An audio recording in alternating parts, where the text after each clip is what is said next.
Hey, welcome back for part 3 with Pastor Cheno. Man, we've had a lot of fun. Let's go. This has been a lot of fun. I'm probably going to get in trouble for a few of the things that have been said and done on the first 2 segments, but it's okay. They have to send an email to jmoon. Yes. If you are upset with anything on this podcast, I want you to send me an email to jack@gaddistag.org and tell him all about how unhappy you are. Tell you.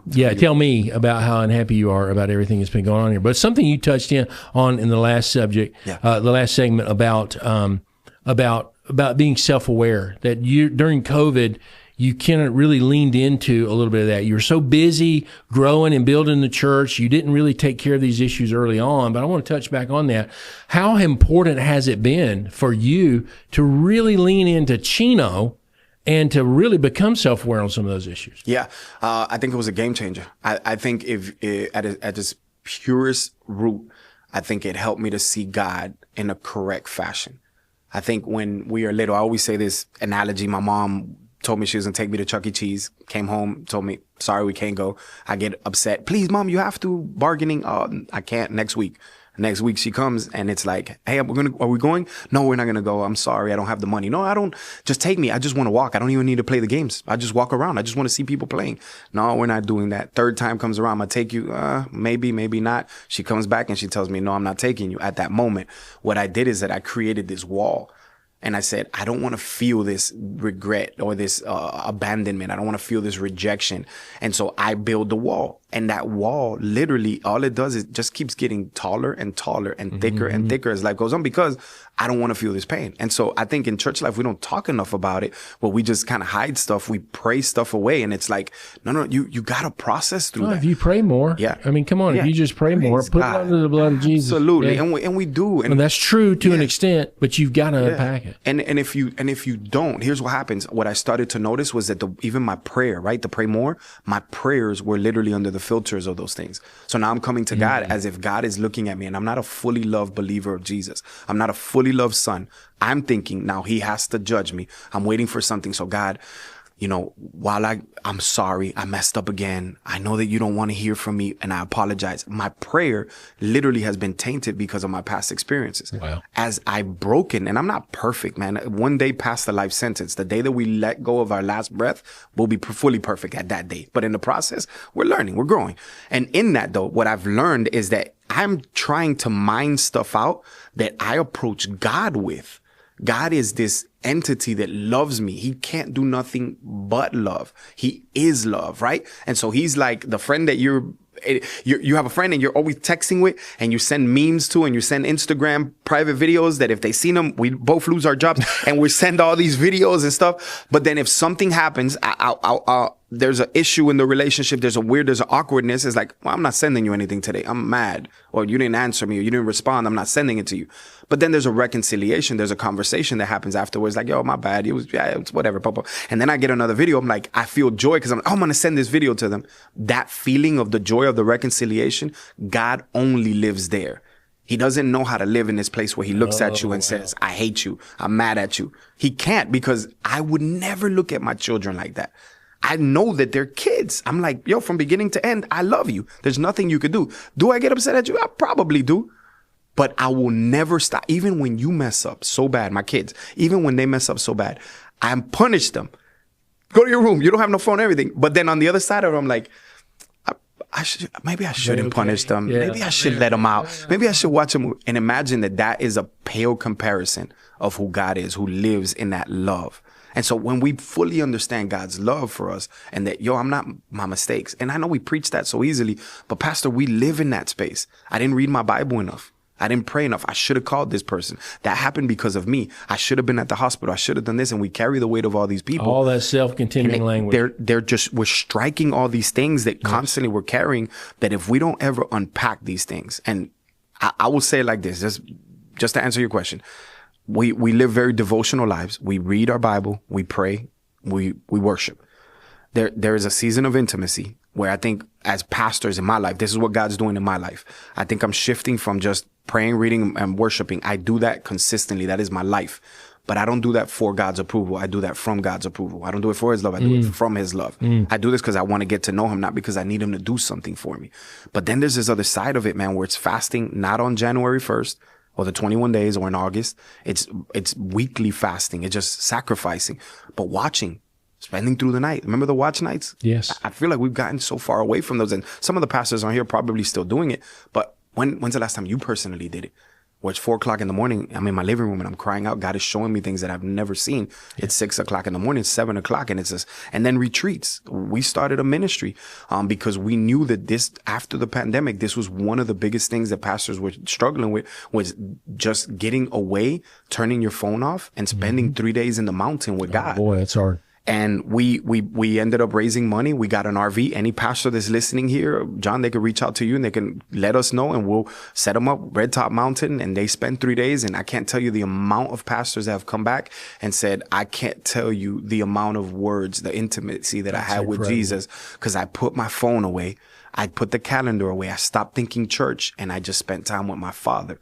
Wow. And it's just in this unadulterated 3 days of just spending time with him. We are a product of an individual that said, I need something from God, but for me to get it, I need to spend time with him. And for 10 days straight, they were praying to the point that their porch in the Bonnie Bray house collapsed, where they had to go to Azusa Street, and it's 6 million people. Hot Springs, I mean, you can chase it all the way up. Yeah. But if you bring it all the way down, there was a desperation in somebody's life that said, I have to separate myself for a minute.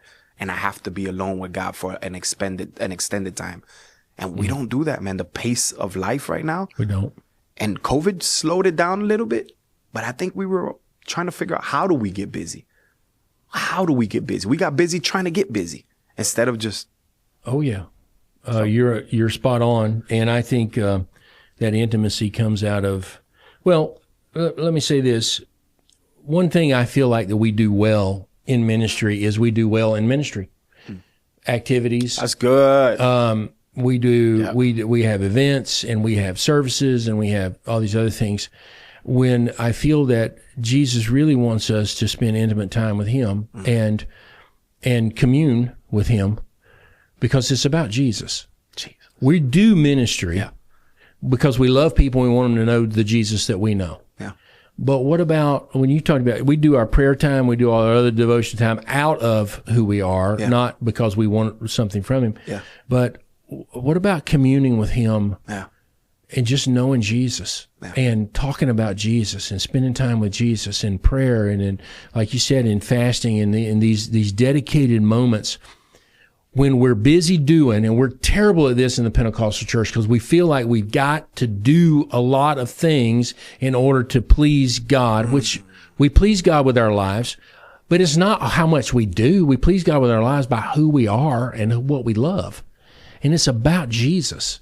And I think if we could ever get back to that, about that true intimate knowing of Jesus and being more like him and knowing his heart and knowing his mind, those things, a lot of our ministry problems will solve themselves. You know, I feel that way. Yeah. That some of the mountains that we're trying to get around and some of the speed bumps that we're having to experience and the barriers and the blockades and all that other stuff, sometimes it's just, man, it's just, we made a mountain out of a molehill because we're not spending enough time with Jesus. Stop. I'll say this. There's two sides. Absolutely, without a shadow of a doubt. There's pastors who are literally on this video right now, if you made it this far, because what they did was that they were like, I do spend time with Jesus. I do pray. I do read my Bible. I do fast. I do have my own watch nights. I do retreat. I spent once a month with Jesus and I have all of these things. But there's an administrative side to this as well. There's a side that is not the world, that is not a worldly thing. You know what I mean? To actually run a well-ran business. Yes. And a well-ran church. The problem is, and I'm grateful for the generation that came before me, the generation that had one house and they had one car and they worked all their life at one job and they were consistent. And then our generation, I'm a Gen X, anything you can do, I could do better. And so now when you had one, I have two, you know what I mean? And then you keep going down the list and it just deteriorates more and more and more.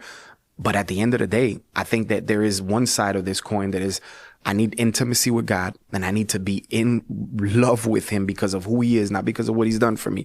But I also have to have this other side of me that is, I'm going to break 2 fishes and 5 loaves, and I'm going to feed 25,000 people. The miracle, the spiritual side of it. But I'm also going to sit you in groups of 50 and 100. And that's annoying. That's hard. That's incredibly tedious. But it has to happen for both of them to function, the systematic and the spiritual. Mm-hmm. But what we're talking about is the pastor right now that you are too systematic and you need a break. Yeah. You don't need a vacation to go on another cruise. You don't need another fill in the blank. I think there needs to be a time of retreat where just like, yo, if you can't get out, just go to a hotel for 3 days. It's a Monday check-in at 4 p.m. It's all day Tuesday. It's check out Wednesday at 10 a.m. But it's those 3 days just by yourself, you and Jesus and your Bible. Yeah. It will change the system to a way that what you just mentioned, all of a sudden things start clicking. Well, God wasn't going to give you. But I don't know about you, but it's easier for me to build a system than it is for me to have Jesus look at my heart. Oh, yeah.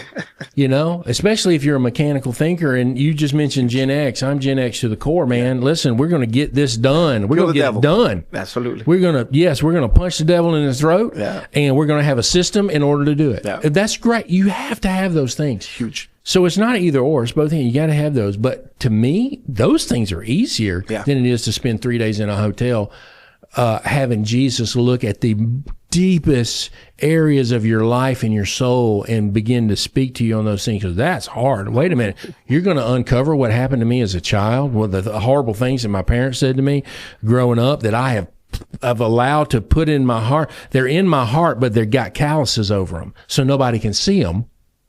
Okay?